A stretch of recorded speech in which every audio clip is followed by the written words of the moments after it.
The champagne flutes caught the kitchen lights like tiny crystal daggers, and I should have taken that as a warning.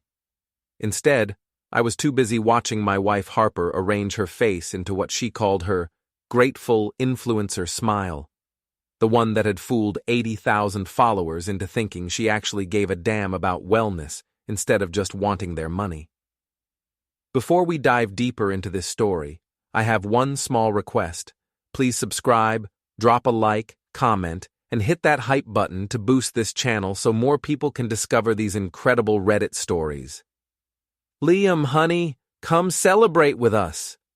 Harper's voice had that sing-song quality she used when the cameras were rolling, except tonight it was just her mother Evelyn and that slick bastard Graham watching.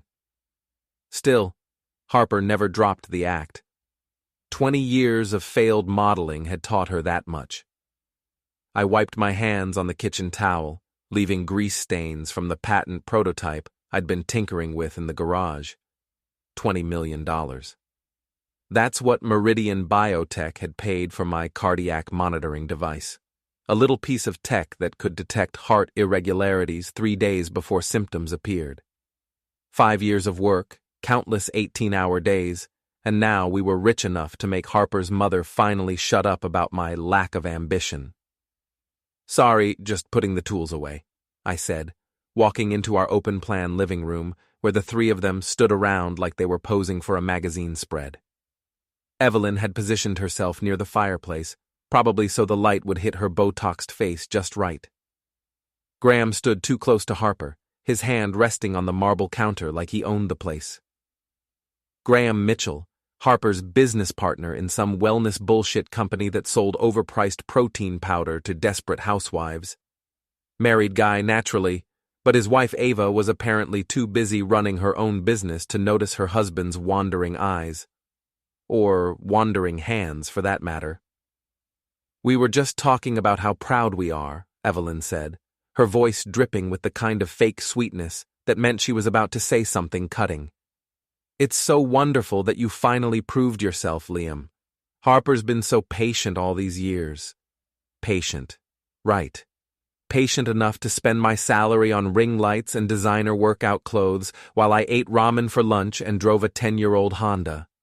Patient enough to complain to her friends about being married to a boring engineer while I worked nights and weekends to build something that would actually help people. Harper giggled, actually giggled, and touched Graham's arm. Oh, Mom, stop. Liam's always been brilliant. I knew this day would come. The lies came so easily to her now. I watched Graham's eyes follow the movement of her hand, saw the way his jaw tightened with what I'd learned to recognize as barely controlled lust. These two weren't even trying to hide it anymore. Well, let's toast then, Harper said, moving toward the champagne flutes she'd arranged on the kitchen island. To Liam's success and to our future. I noticed she'd already poured the champagne, Dom Perignon, because Harper never did anything halfway when it came to spending money. 4 glasses, perfectly arranged, bubbles rising in neat columns. Harper picked up the glass closest to her, then handed one to her mother, another to Graham. That left 1 glass for me, sitting slightly apart from the others. Something about that bothered me. Harper was many things. Vain, materialistic, fake as a $3 bill. But she wasn't usually careless about details. Every photo she posted was perfectly composed, every outfit carefully chosen. So why was my glass sitting alone while the other 3 were clustered together? I was reaching for it when I saw Harper's purse, still open on the counter. Inside, barely visible, was a small plastic baggie with white residue clinging to the sides. My engineering brain kicked in, the same systematic thinking that had helped me design medical devices. Harper had poured the champagne before I came in. She'd positioned the glasses deliberately. She'd been nervous all evening, touching her hair and checking her phone more than usual. And now there was drug residue in her purse. The pieces clicked together like components in one of my prototypes. Actually, Mom, I said, reaching past my glass to pick up Evelyn's instead, you should have the honor. You've been telling Harper for years that she married beneath her station.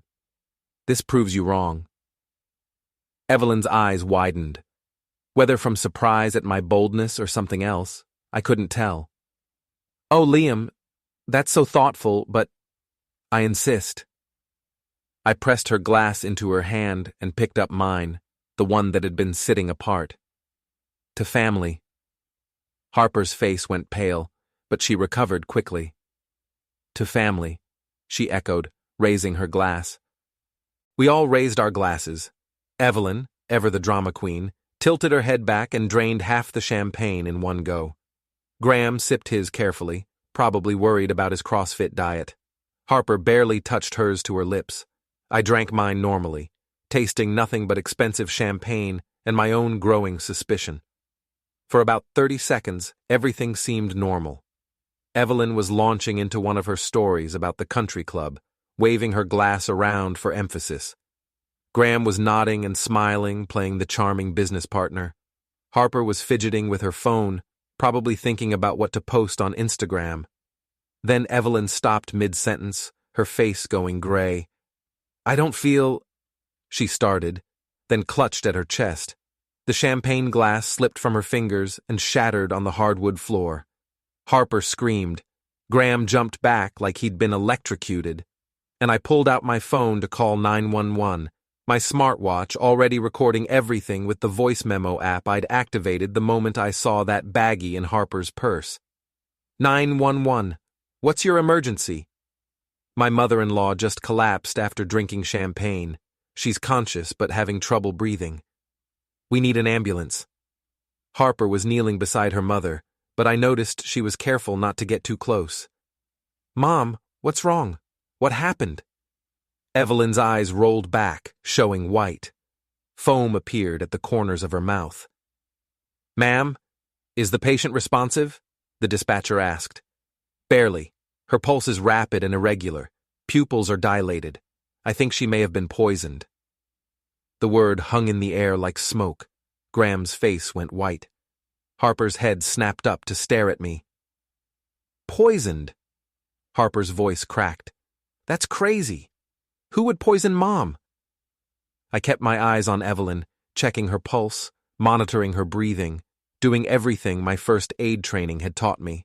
But part of my mind was cataloging details. Harper's reaction time, Graham's sudden nervousness, the way they kept looking at each other instead of at the woman dying on our living room floor. The ambulance arrived in 6 minutes. The paramedics were professional and efficient, asking the right questions, starting an IV, loading Evelyn onto a stretcher. Harper rode with them to the hospital, tears streaming down her face, playing the distraught daughter perfectly. Graham offered to drive me to the hospital. I declined. Instead, I stayed behind to clean up the broken champagne glass and to carefully collect the remaining liquid from the other glasses for testing. The baggie in Harper's purse had disappeared, of course, but I'd taken photos of it with my phone before the paramedics arrived. 20 years of marriage, and I'd never seen my wife try to eliminate anyone before, though I was starting to realize the target hadn't been her mother. Massachusetts General Hospital at midnight looked like a scene from one of those medical dramas Harper used to binge-watch, except the lighting was harsher and everyone moved with the kind of exhausted efficiency that came from dealing with real emergencies instead of scripted ones.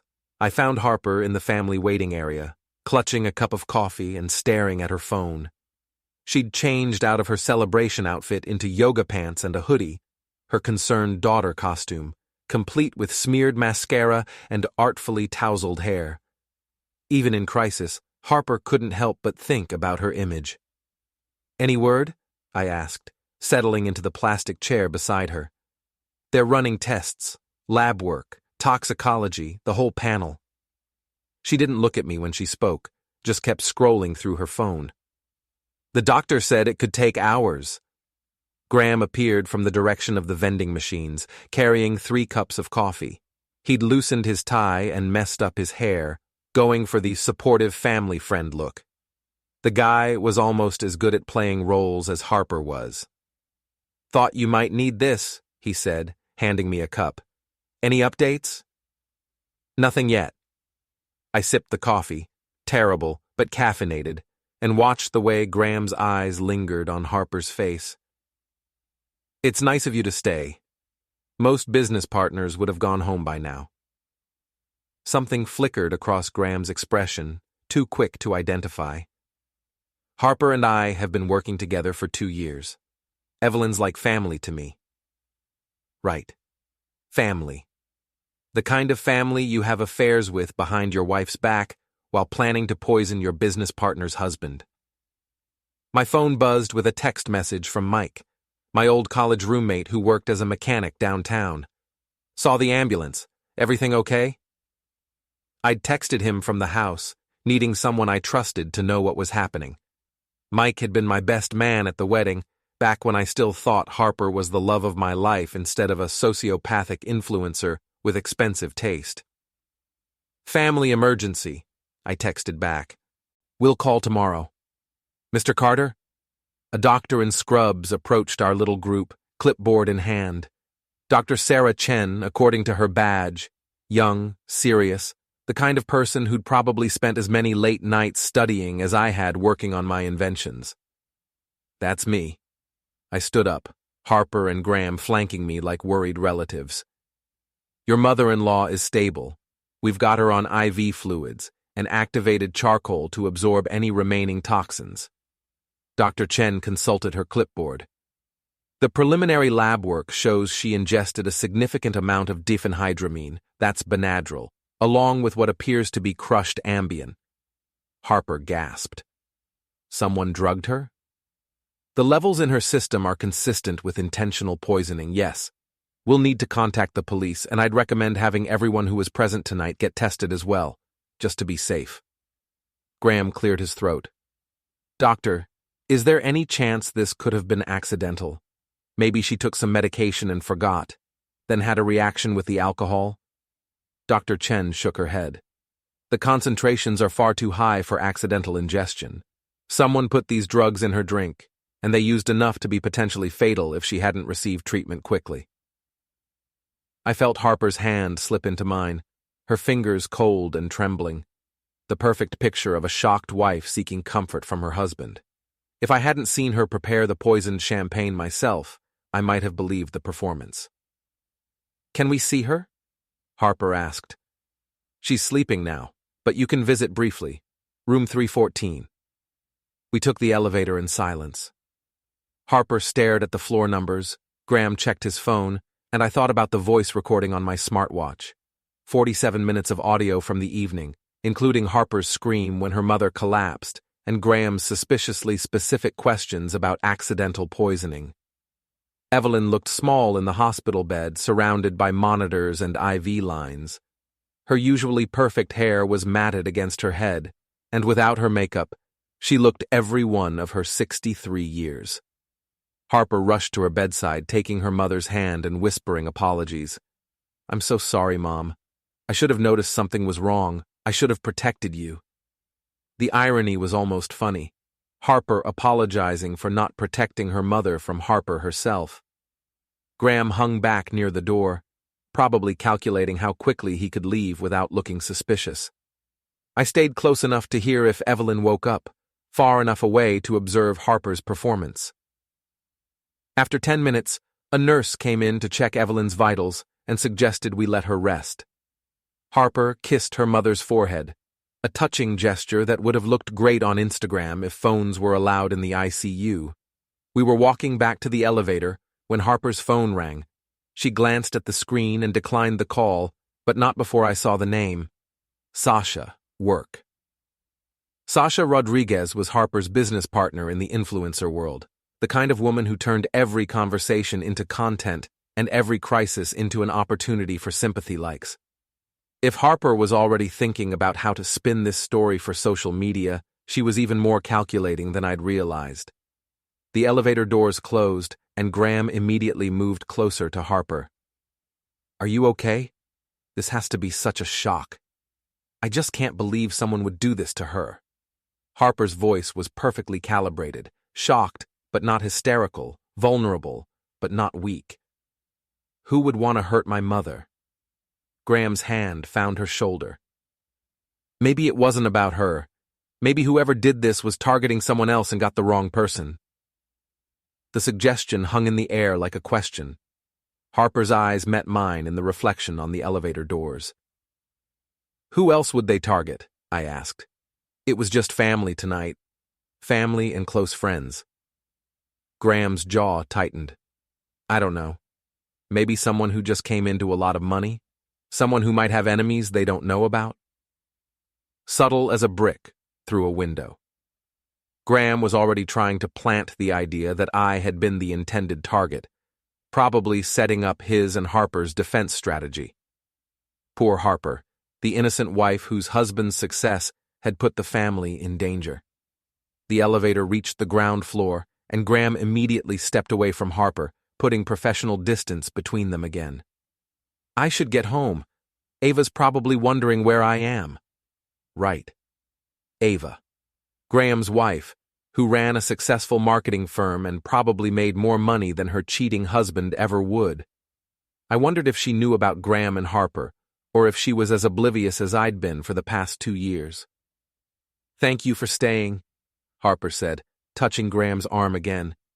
It means so much to have you here. They hugged, a perfectly innocent embrace between business partners, except for the way Graham's hand lingered on Harper's back and the way she pressed just a little too close to his chest. I pulled out my phone and opened the voice memo app again, making sure it was still recording. Graham left through the main entrance. Harper and I walked to the parking garage in silence, our footsteps echoing off the concrete walls. It wasn't until we reached my Honda that Harper finally spoke. This is insane, Liam. Someone tried to eliminate my mother in our house. What if they come back? What if they try to hurt us? She was still playing the role of frightened wife, but I could see the calculation in her eyes. Harper was already 3 steps ahead, planning her next move. Don't worry, I said, unlocking the car. I'll keep you safe. The lie came easily. After all, I'd learned from the best. The house felt different when we got home, like a crime scene pretending to be a home. Harper went straight to the kitchen and started cleaning, wiping down counters that were already spotless, reorganizing cabinets that didn't need organizing. Nervous energy, or maybe she was looking for something. I went to my workshop in the garage, ostensibly to put away the tools I'd left out before the celebration. Really, I wanted to upload the audio files from my smartwatch to my secure server and start analyzing what I'd recorded. My workshop was my sanctuary, a converted 2-car garage filled with workbenches, 3D printers, oscilloscopes, and half-finished prototypes. This was where I'd developed the cardiac monitoring device that made us rich, working late into the night, while Harper posted selfies and complained about being married to a boring engineer. I connected my smartwatch to my laptop and transferred the audio files, then opened my sound editing software. 20 years of marriage had taught me to pay attention to details, and 5 years of developing medical devices had taught me to document everything. The recording was clearer than I'd expected. I could hear every word of the conversation, every gasp and scream when Evelyn collapsed, every question the paramedics asked. But it was the background audio that interested me most, the subtle sounds people made when they thought no one was listening. At timestamp 23:47, right after the ambulance arrived, I could hear Harper whispering into her phone, "I can't talk now. Something went wrong. Call you later." At 31:15, while the paramedics were working on Evelyn, Graham's voice, "This wasn't supposed to happen. We need to figure out what to do." And at 44:32, Harper again. "The police are going to ask questions. We need to get our story straight." I saved the audio files with encrypted passwords and backed them up to 3 different cloud servers. Then I opened my laptop's browser and started researching diphenhydramine and Ambien interactions, dosages, and symptoms. According to the medical journals I found, the combination Harper had used was particularly nasty. The Benadryl would cause confusion and hallucinations, while the Ambien would depress the central nervous system. In the right doses, it would look like a heart attack or stroke. In the wrong doses, it would cause exactly the symptoms Evelyn had experienced. Harper had done her research, but she'd miscalculated the dosage. Or maybe she'd been nervous and added too much. Either way, she'd nearly eliminated her own mother instead of me. My phone buzzed with a text from an unknown number. "We need to talk. Tomorrow, 2 p.m. Starbucks on Newberry Street. Come alone." G. Graham, reaching out on a burner phone. Interesting. Either he was panicking or he was trying to coordinate their stories before the police investigation got serious. I screenshotted the message and added it to my evidence folder. Around 2 a.m., Harper finally came to bed. She'd changed into her silk pajamas, the expensive ones she usually saved for special occasions, and her hair was perfectly styled despite the evening's drama. Even facing a potential murder investigation, Harper couldn't resist looking good. "I can't stop thinking about Mom," she said, sliding under the covers beside me. "What if whoever did this tries again?" I closed my laptop and set it on the nightstand. The police will figure it out. They'll test everyone who was at the party, check for fingerprints, analyze the evidence.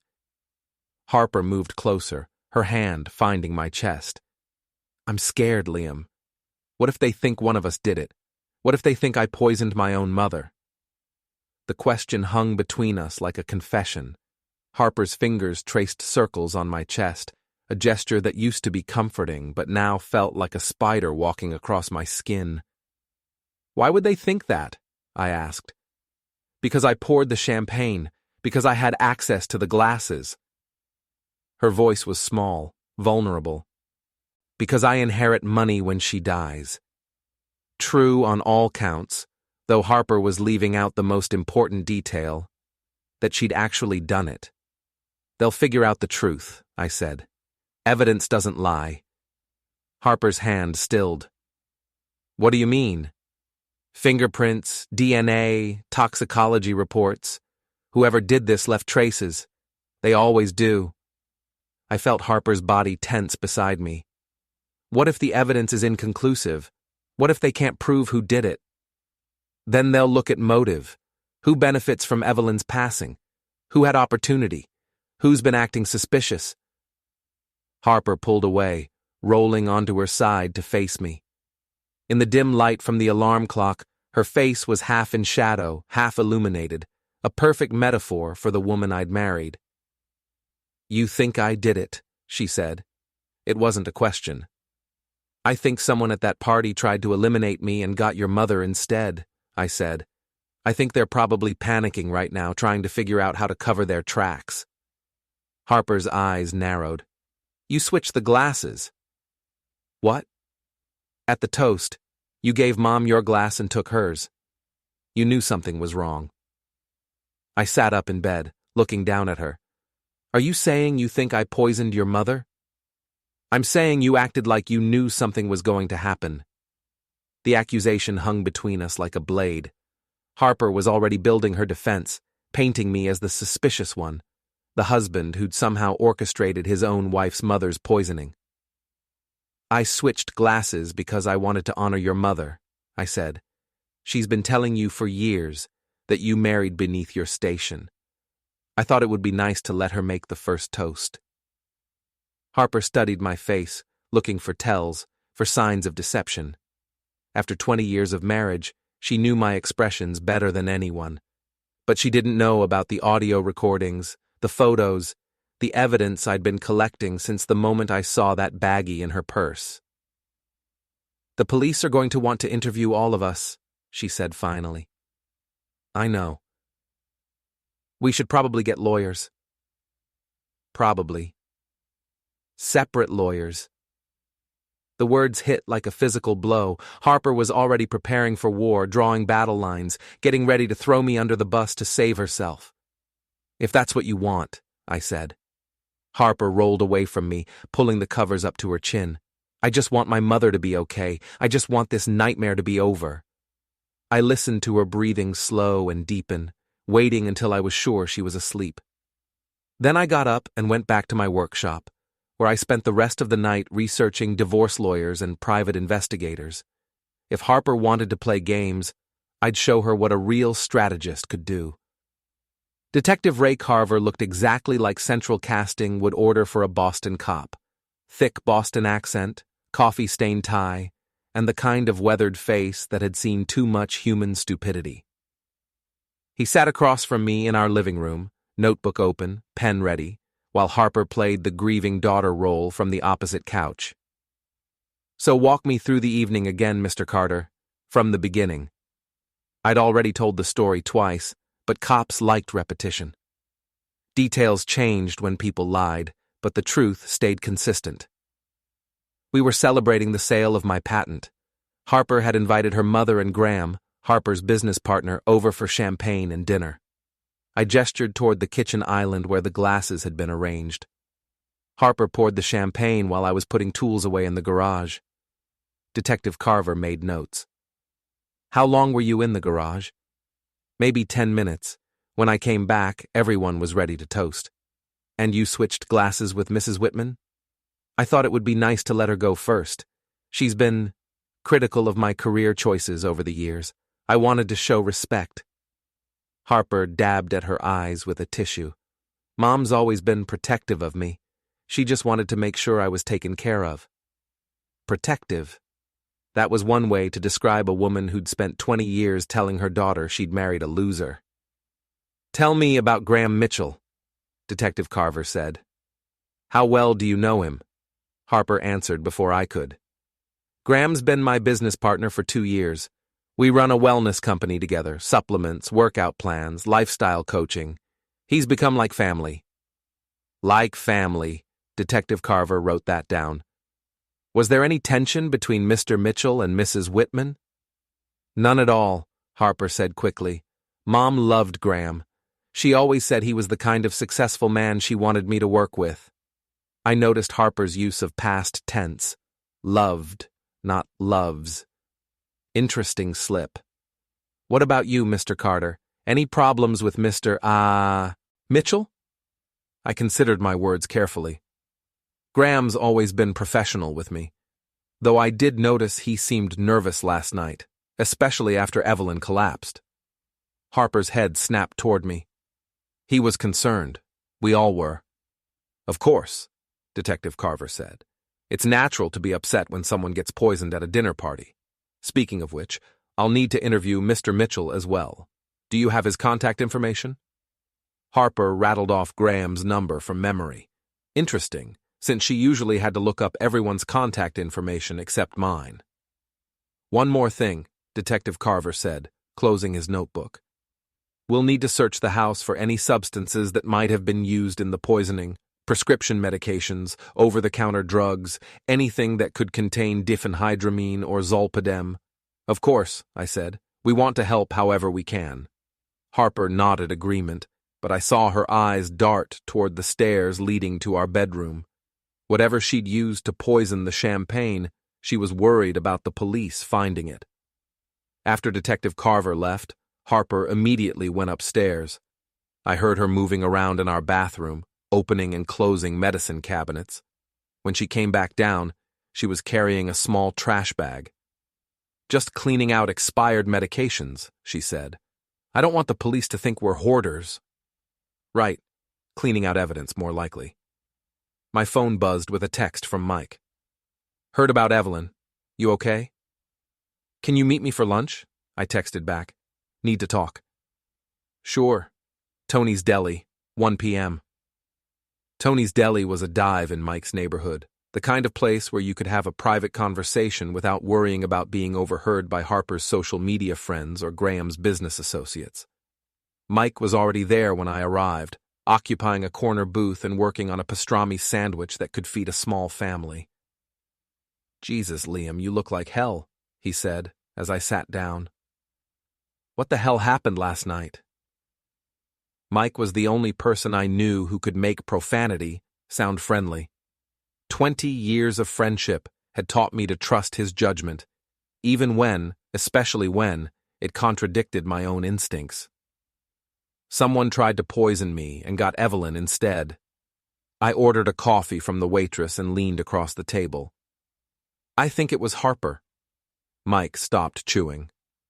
Your wife tried to eliminate you? Her and Graham. I think they've been planning this since the patent sale went through. I pulled out my phone and played some of the audio recordings through earbuds, watching Mike's expression change from skepticism to anger to something approaching murder. "That snake," he said when the recordings finished.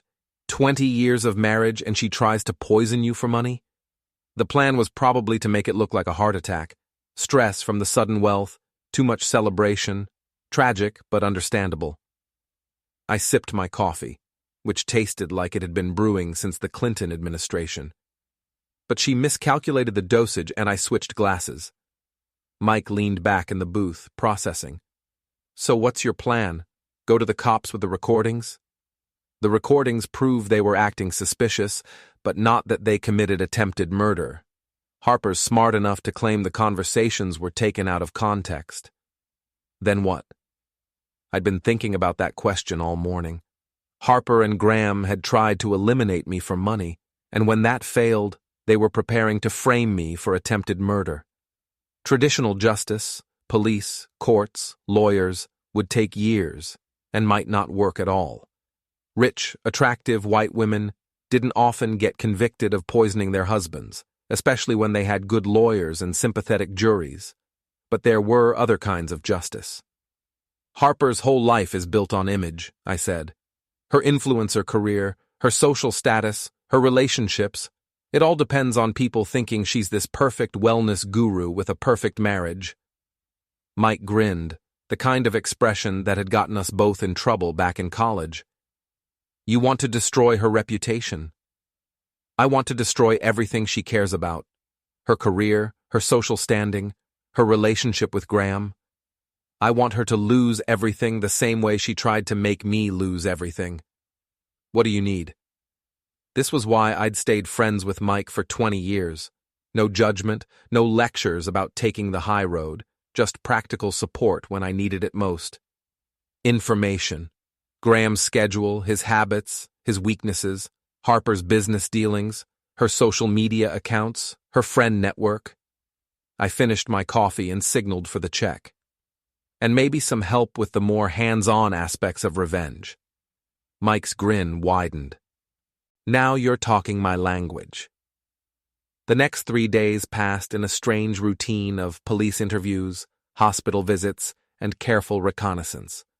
Harper played the devoted daughter, spending hours at Evelyn's bedside and posting carefully crafted social media updates about family strength in difficult times. Graham played the supportive business partner, bringing flowers and offering to handle Harper's work responsibilities while she dealt with the crisis. And I played the concerned husband, all while systematically gathering intelligence on my would-be murderers. Mike's mechanical shop gave him access to a network of blue-collar guys who knew everything about everyone in the city. Within 48 hours, he had Graham's complete schedule: gym sessions at 6 a.m., client meetings downtown, lunch at expensive restaurants, and evening business meetings that always seemed to end at Harper's yoga studio after hours. I used my tech background to dig deeper into their digital lives. Graham's social media accounts were public, full of motivational quotes and shirtless gym photos designed to sell protein powder to insecure men. But his location data told a different story: regular visits to Harper's studio, weekend trips that coincided with Harper's wellness retreats, and late-night stays at hotels when his wife was out of town. Harper's accounts were more sophisticated, but she'd made one crucial mistake. She'd given me administrative access to all her business platforms when she'd first started the influencer career. I'd set up her website, managed her email servers, and created her backup systems. She'd never revoked my access. Her private messages were a goldmine of evidence: months of flirting with Graham, complaints about our marriage, and detailed discussions of our finances. She'd been planning this for a long time. But the most damning evidence was in her deleted files: web searches for undetectable poisons, heart attack symptoms, and life insurance payouts for accidental passing. Harper had been thorough in her research, just not thorough enough to cover her digital tracks. On Thursday evening, while Harper was at the hospital, I got a text from Graham's burner phone. Coffee tomorrow, 2 p.m., same place. We need to coordinate our stories. Perfect. I forwarded the message to Mike and started planning. Starbucks on Newberry Street was busy enough to provide cover but quiet enough for conversation. I arrived early and chose a table with good sightlines, my phone already recording audio through a voice memo app. Graham showed up exactly on time, looking nervous despite his expensive suit and perfect hair. He ordered some complicated coffee drink and sat down across from me, glancing around like he expected police surveillance. "Thanks for meeting me," he said. "I know this whole situation is messed up, but we need to make sure we're all on the same page." "What page is that?" I asked. "The page where none of us go to prison for something we didn't do." Graham leaned forward, lowering his voice. "Look, I know the police are looking at all of us as suspects.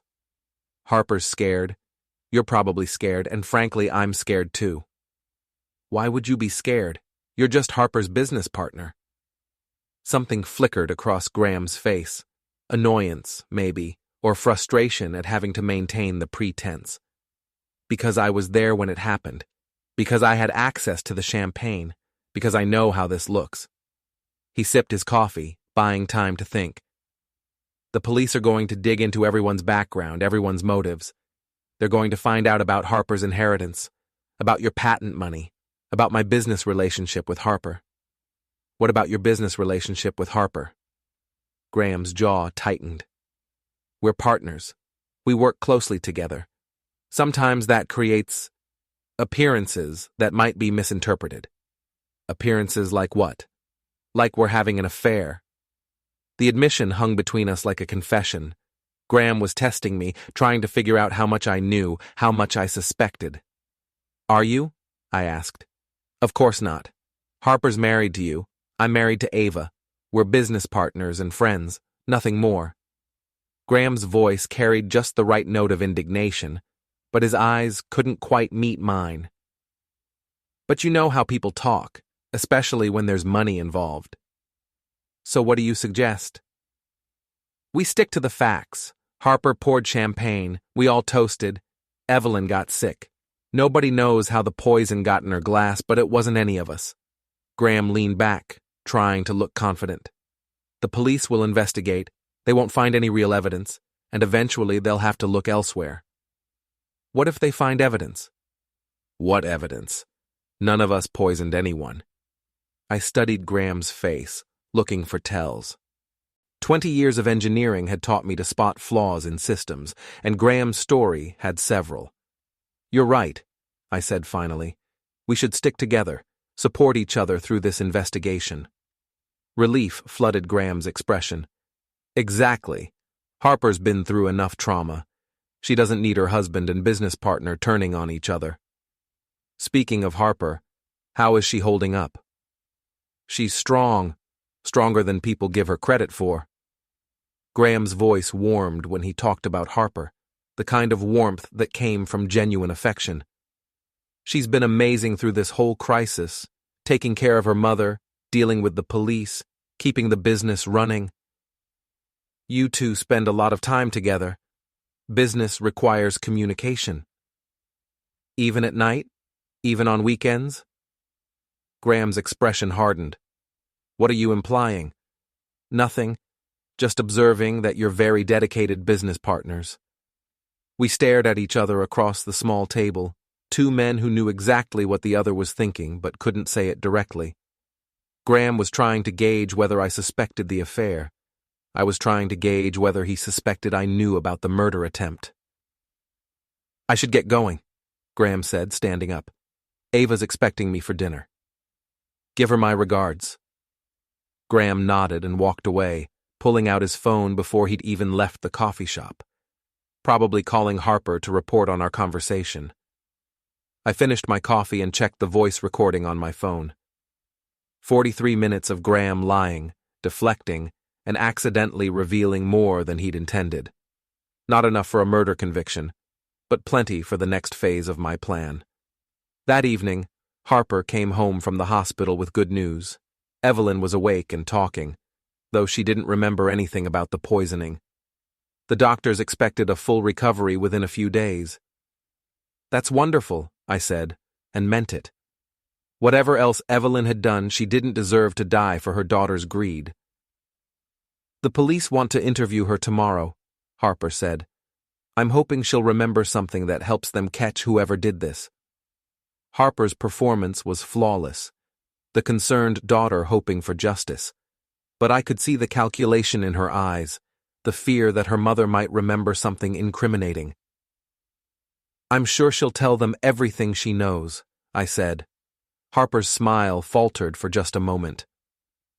I hope so. Evelyn's hospital room looked like a flower shop had exploded. Arrangements from Harper's social media friends, Graham's business associates, and various country club acquaintances who wanted to be associated with the drama without actually getting involved. Evelyn herself looked remarkably good for someone who'd been poisoned 3 days earlier, sitting up in bed and holding court like a queen receiving tribute. Liam, dear, come sit down, she said when I entered with Harper. I want to thank you for saving my life. This was new. In 20 years of marriage, Evelyn had never called me dear or thanked me for anything. I'm just glad you're okay, I said, taking the chair beside her bed. The doctor said if you hadn't switched glasses with me, I might have gotten a fatal dose. Evelyn's voice was stronger than I'd expected, with none of the confusion the doctors had warned about. Why did you do that? Switch glasses, I mean. Harper tensed beside me. This was the question she'd been dreading, the one that could unravel her entire story. I wanted to honor you, I said. You've always been protective of Harper, always wanted the best for her. I thought you should make the first toast. Evelyn studied my face with shrewd eyes. And you just happened to pick up my glass instead of yours? I picked up the glass closest to me. Which happened to be mine? Which happened to be yours? Evelyn nodded slowly. Lucky coincidence. Very lucky, I agreed. Harper cleared her throat. Mom, the police want to interview you this afternoon. Do you remember anything else about that night? Anything that might help them figure out who did this? I remember the champagne tasting bitter, Evelyn said. More bitter than Dom Perignon should taste. But I thought it might be the medication I'm taking for my arthritis. Harper's face went pale. You didn't mention that to the doctors. I'm mentioning it now.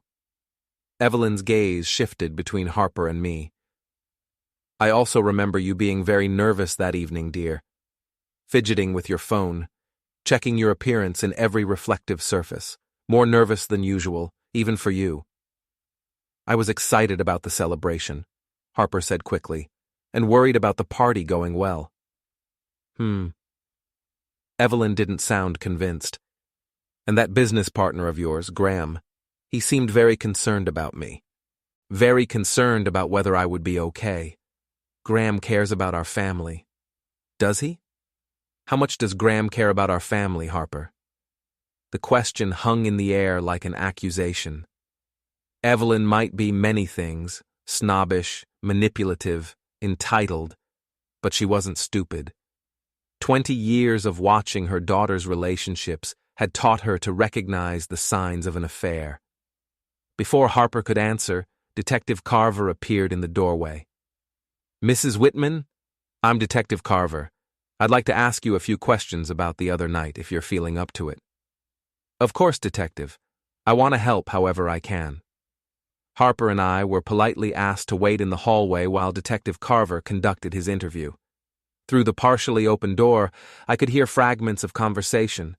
Evelyn describing the bitter taste of the champagne, Harper's nervous behavior, Graham's suspicious questions about accidental poisoning.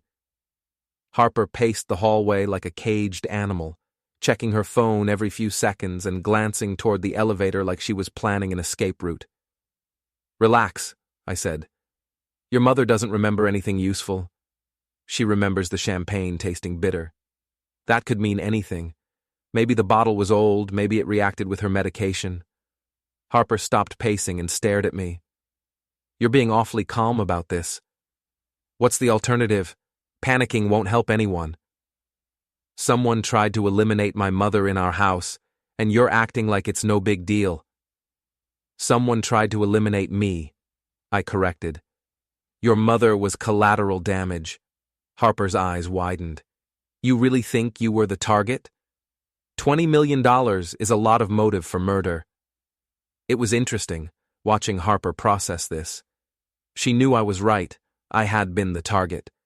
But she couldn't agree too enthusiastically without raising suspicion. But who would want to eliminate you? She asked. Someone who benefits from my passing. Someone who knows about the patent money. I leaned against the wall, studying Harper's face.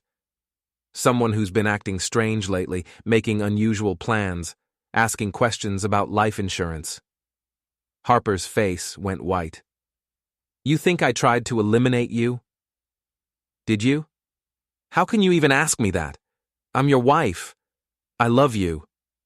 The words sounded hollow, rehearsed. Harper had probably been practicing this conversation in her head since the night of the poisoning. Then help me figure out who did, I said. Help me understand why someone would want me gone. Before Harper could answer, Detective Carver emerged from Evelyn's room, notebook in hand and expression thoughtful. Mrs. Carter, Mr. Carter, thank you for waiting. I have a few follow-up questions. We found a quiet corner of the waiting area, away from other visitors and hospital staff. Detective Carver flipped through his notebook, reviewing his notes from the interview with Evelyn. Your mother-in-law is very observant, he said to Harper. She noticed several things about that evening that she hadn't mentioned before. Harper's hands twisted in her lap. Like what? Like the fact that you seemed unusually nervous. Like the fact that Mr. Mitchell asked very specific questions about accidental poisoning. Like the fact that you and Mr. Mitchell have been spending a lot of time together lately. Graham is my business partner. So you've said. What kind of business do you and Mr. Mitchell run together? Harper launched into her prepared explanation about wellness coaching and supplement sales, but I could see Detective Carver wasn't really listening to the details. He was watching Harper's body language, her facial expressions, the way she avoided eye contact when discussing Graham. How long have you and Mr. Mitchell been business partners? He asked. 2 years. And how long have you been having an affair with him? The question hit like a physical blow. Harper's mouth opened and closed soundlessly, her carefully constructed facade crumbling in real time. We're not. That's not. Harper looked to me for support, but I kept my expression neutral. Detective, I don't know what my mother told you, but your mother didn't tell me about the affair, Detective Carver said calmly. Your text messages did. Harper went completely still. What text messages? The ones on your phone, which we obtained a warrant to search this morning. Detective Carver consulted his notebook again. Very romantic messages, Mrs. Carter. Very detailed discussions about your marriage, your finances, and your plans for the future. I felt a cold satisfaction settle in my chest. Harper had been so focused on covering her physical tracks that she'd forgotten about her digital ones. I want a lawyer, Harper said. That's your right. Mr. Carter, we'd like to search your house again, more thoroughly this time, and we'll need you to come to the station for another interview. Of course, I said. I want to help however I can. Detective Carver stood up, closing his notebook. One more thing, Mrs. Carter. We'll be arresting Mr. Mitchell this afternoon on charges of conspiracy to commit murder. You might want to think about whether you want to tell us your version of events before he tells us his. Harper's face crumpled. 20 years of careful image management destroyed in a single moment. The perfect influencer wife, revealed as a would-be murderer. I need to call my lawyer, she whispered. You do that, Detective Carver said. We'll be in touch. After he left, Harper and I sat in silence for several minutes. Around us, the hospital continued its normal routine. Visitors coming and going, nurses checking on patients, the quiet hum of medical equipment keeping people alive. Liam, Harper said finally, I can explain. Can you? It's not what it looks like. What does it look like, Harper? She turned to face me, tears streaming down her face, her carefully applied makeup running in dark streaks. For the first time in years, Harper looked genuinely vulnerable instead of just performing vulnerability. It looks like I tried to eliminate you for money, she said. Did you? Harper closed her eyes. Yes,